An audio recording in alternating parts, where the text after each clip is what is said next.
Guys, I never thought I'd see the day that my Detroit Pistons did something right.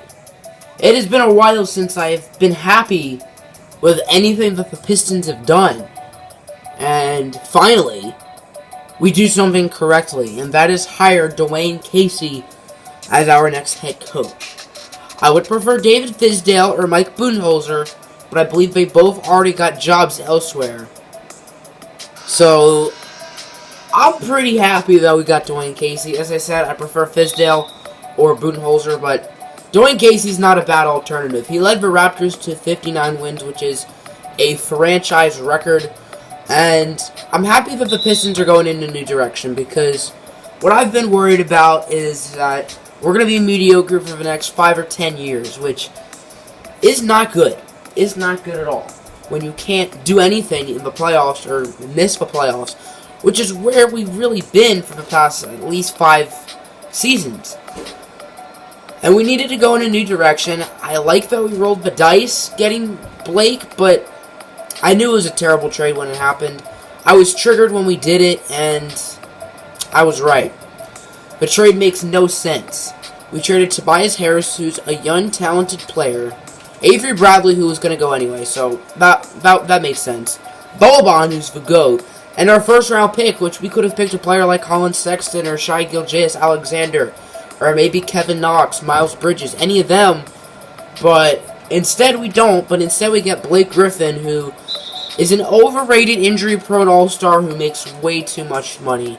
Oh, did I say all-star? I meant starter. Because he's not that good. He's not as good as people think he is. He's a solid player. He's a 20-point-per-game scorer, 8 rebounds, 4 to 5 assists. Pretty good playmaker. Or passer, I should say. But overrated. Very overrated. He couldn't get out of the second round with the Clippers with Chris Paul and DeAndre Jordan and their crew. But I don't know why we did it then and why we did it now. The person who made that trade was Stan Van Gundy, because he was desperate. He knew he was going to get fired otherwise at the end of the year. So he figured he'd take a shot in the dark. Didn't work. Got fired. And thank goodness we fired our GM as well, because I don't know what our management was thinking by letting Stan Van Gundy do that trade, because Stan Van Gundy was the one who made that trade. And we've made a number of questionable decisions these past few seasons. Just look at the draft. In 2017, we picked Luke Kennard ahead of Donovan Mitchell, John Collins, and OG Anunoby, who were my top 3 guys on the board at that time, and all of them, especially, of course, Donovan Mitchell, had really solid rookie seasons.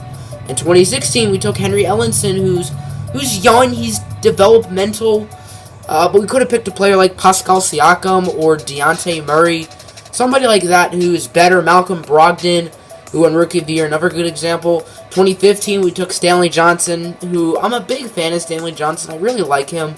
But we could have picked Devin Booker, Miles Turner, a bunch of other names that we could have picked with that selection. In 2013, we took KCP, who wasn't bad, but we could have picked Giannis Antetokounmpo, Rudy Gobert, CJ McCollum. So yeah, management has made many questionable decisions these past few seasons, paying guys like John Lore unnecessary contracts, going a little farther, like in the early 2010s or so, paying Ben Gordon, Charlie Villanueva, Josh Smith back in like 2014. So overall, the Pistons have made some terrible, terrible management calls as of recently. Nice dunk by Mr. Balake Griffin. Take another look, folks. But overall, I'm happy what we're doing. I'm happy we're going in a new direction. I hope we hire a good GM. Maybe David Griffin, who was the Cavs GM until he got fired last year. I would love to get him. I think he was really good when he was with the Cavs. So if we could get David Griffin, then maybe I won't be such a pessimistic Pistons fan. And maybe I'll be a Pistons fan who's optimistic. And I have not been an optimistic Pistons fan for a while, especially with the Blake Griffin trade, which is going to come back to bite us these next few seasons with money and young assets, which we really don't have a lot of. And we're just going to be mediocre for a while unless we do something, and hopefully Dwane Casey can. Obviously, his team is known for choking in the playoffs, but he was in consideration for Coach of the Year award, and he very well might win it. It's just that he got fired, so I don't think they're going to give it to someone who got fired. But that'll be it. If you're a Pistons fan or a fan of the NBA in general, then tell me what you think of this. I'm very grateful that we actually did something correctly. And yeah, bye.